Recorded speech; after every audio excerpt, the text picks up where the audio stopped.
Thank you. You have been speaking that we're not stuck. We just keep repeating the same vibration over and over. We like those words because sometimes it feels like you're stuck. But we say you can't be stuck because everything's always in motion. Things are always changing. So if you feel stuck, it's because they're changing to the same thing. Exactly. And why would something change to the same thing? Because that's what you're talking about. That's what you're thinking about. That's the drum you're beating. So if you want it to change to something different, you got to say different words. You've got to find different feelings. You've got to change the vibration. When you change the vibration, the manifestation changes. But until then, it just keeps changing to the same thing. And we think those are clever words because when you hear it, it's always changing, but it's just changing to the same thing. Don't you know people who it's different faces in different places, but their life just keeps being the same? And it's because they're focusing upon what is so powerfully that they can't let something else in. A lobotomy would help. But then there's so much benefit that they would lose at the same time. So we're encouraging just focusing with a new intent. Focusing rather than intending to fix something that's broken, or rather than trying to point out that I was right and you were wrong all along, or rather than trying to point out that I was justified in my action, or rather than trying to point out that all of those people from my past didn't really know who I was. In other words, you're reaching with new criteria. You're choosing the thought because it feels a little better than the thought that you've been thinking. We want to insert something here, since you bring it up. You don't know that you do, but you do. That is really important to understand. When you reach for a thought that feels a little bit better than the thought that you were thinking, and you don't do it because you're trying to get all the way from over here to over here, there's much greater probability that when you get to there, you'll stabilize and then you can get to there. And when you get to there, you'll stabilize and then you can get to there. And when you get to there, you'll stabilize and then you can get to there. What happens with so many is they try to make the jump all the way to there, and because they don't get it, they don't make the jump, then they end up back where they began. Where if you're just taking these incremental steps by paying attention to the way you feel, then things constantly change to new things. I want to share my life with someone. All right, so when you say that part of my life should be bigger, you mean you should have a relationship? Is that what you mean? Now, speak appreciation about your life relative to relationship right where it is. Relative to that relationship that you're looking for, right where it is. I'm deep and open and fun to be with. All of this is doing is inflaming your... In other words, that's what you've been telling the universe for a long time. I shouldn't be alone. I'm better than this. In other words, that's the same thing that's making it change to the same thing over and over again. And you can tell when you start speaking there that it doesn't improve the way you feel, can't you? In other words, didn't that feel familiar and yucky? It's more yearning, right. Got it. So keep reaching for something until you feel it sort of break loose and feel better. I like myself pretty good. And I like knowing that I'm getting ready for something more. And it doesn't have to happen this red hot minute. I can be patiently impatient as I allow the universe to bring me what's perfect for me. And I'm not even all that sure really what is perfect for me. I'm in the process of figuring that out. And I'm happy to figure it out. Doesn't that soothe? So now what you've done is you've taken the subject that felt uncomfortable. You've approached it with a singular intent of thinking about it and feeling better while you think about it.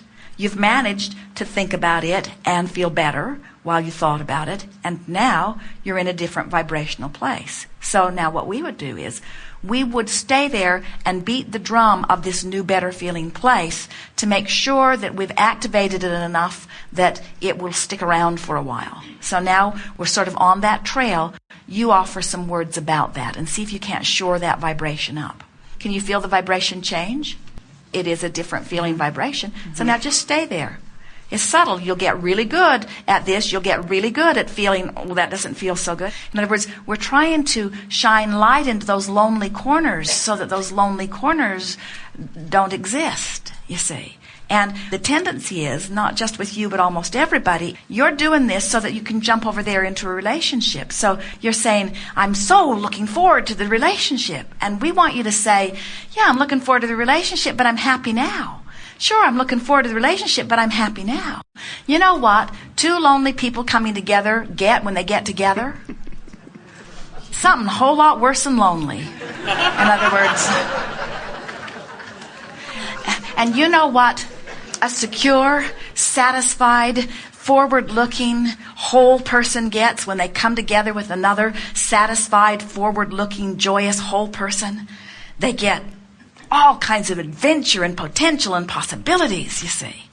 So that's what you're wanting to clean up in your vibration. You're like so many who want something that you think you don't have, and you keep wanting to jump over there into the having it in order to generate a vibration about having it. And that's fine, but there's a much easier way to go about it. And the easier way to go about letting everything in your life is to be happy now anyway. Jerry and Esther have had the most wonderful summer.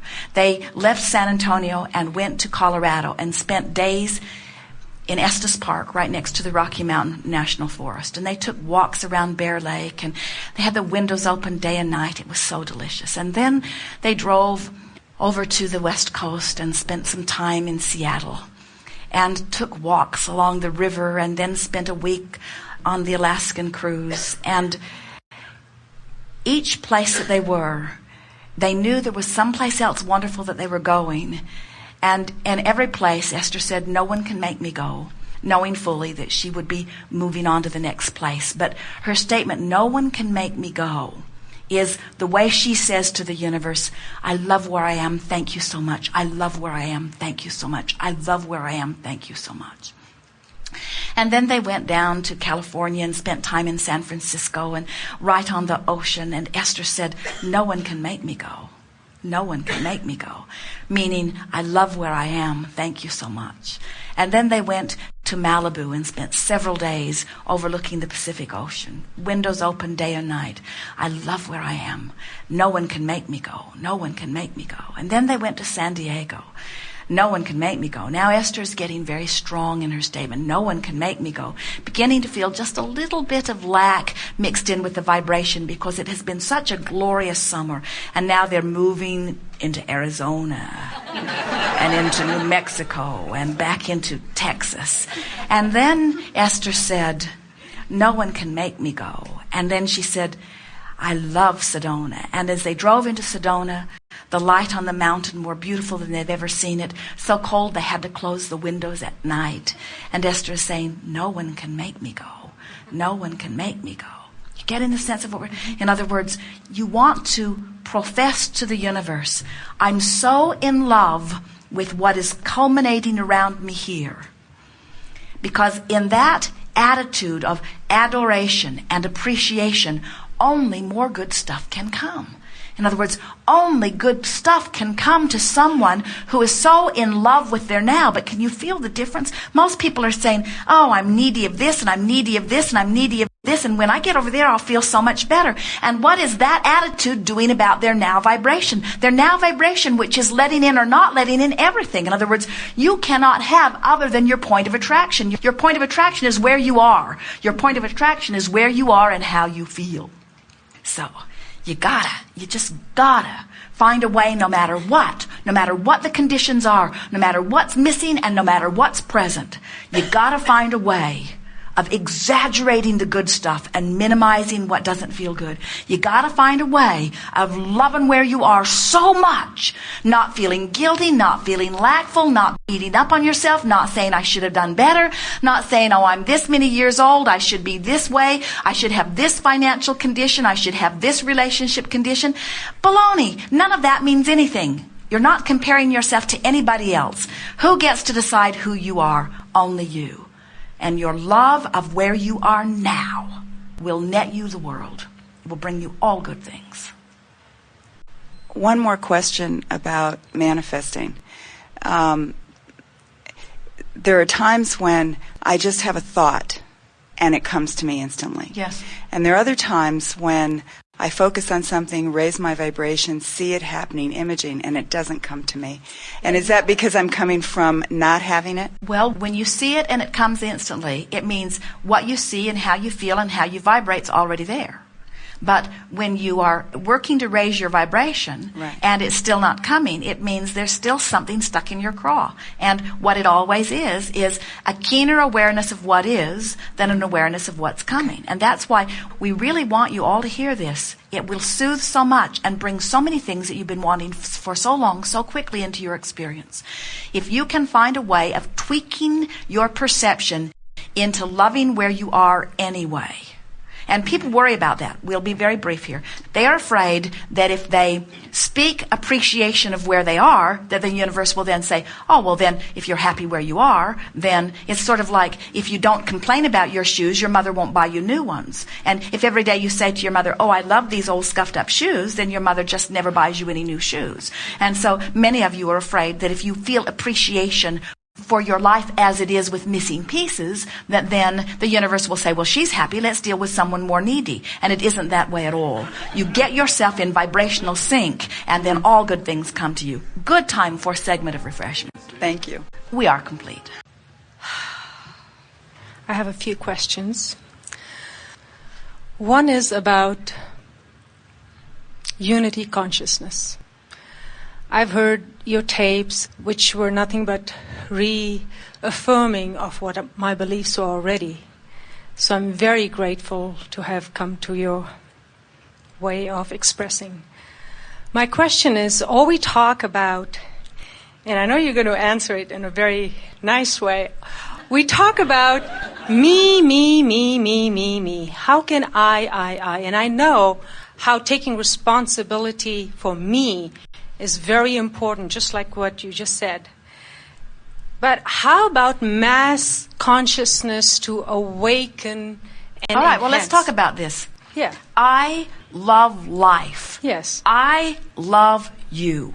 I want wonderful things to come to you. I want value for you. I imagine good things for you. I hear your words. I would like to answer your questions. In other words, you cannot be other than from the point of view that you are. And so there's no point in trying to pretend that you can perceive outside the perspective of I. So the unity that you are reaching for is the unity between you and your power, you and your source. And when you achieve that unity, now you have plenty to give anywhere you focus. But unless you are selfish enough to care about that unity between you and you, I and I and I and I and I and I and I and I and I, you have nothing to give anyone. I totally hear you, and I believe every ounce of it. How can you give a beggar anything if you don't have a penny in your pocket? I understand that. And yet, isn't there a mass consciousness effect also where if everyone did that, there would be a field created where more people would access this? Well, yes, of course, but here is the thing. You see, you're not the only one that is connected to the stream. So when you, who's who we are talking to, say, I would like some of that, please, I would like some of that, please, I would like some of that, please, then we and you want to say to everybody else, that's all you have to do is say, I would like some of that, please, I would like some of that, please. So if everyone could get this selfish consciousness where they ask and expect to receive, then everyone would tap into the energy stream and everyone would thrive. But your not knowing it won't help them know it. Yeah. You pretending that it isn't important to you to ask your questions won't help them get answers to questions they're not asking. Very good. We thought so. Thank you.